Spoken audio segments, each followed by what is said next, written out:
In today's video, I'm going to teach you how to group projects in Asana. If your work spans multiple projects and you want a single place to track them, portfolios are the best way to group and monitor everything at a glance. I'll walk you through the exact clicks, and along the way, I'll explain what each choice means so you can set things up right the first time. Start by heading to Asana's login page in your browser.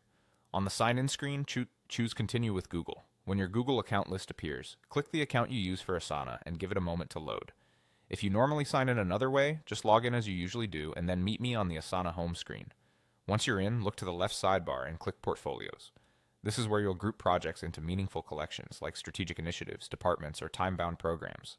Inside Portfolios, click Create Portfolio to start a new one. Give your portfolio a clear, descriptive name so everyone knows what belongs there. Think along the lines of Marketing Q1 Initiatives or Client Delivery, Region West.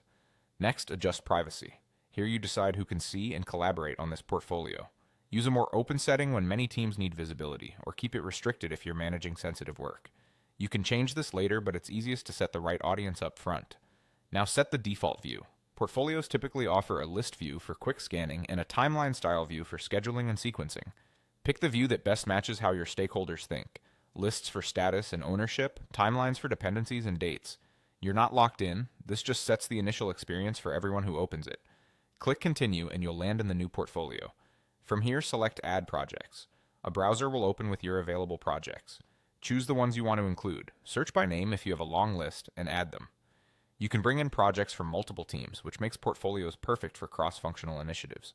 As your projects populate the portfolio, you'll see high-level details like status, owners, and due dates in one place.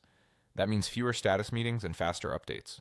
If something looks off, you can remove or add projects at any time, and you can reorder or filter to highlight what matters most to your audience. That's it. You've logged in, opened portfolios, created one with a clear name, set privacy in a default view, and added the projects you want to track together. Save this workflow for future initiatives, and you'll keep your entire organization aligned and up to date.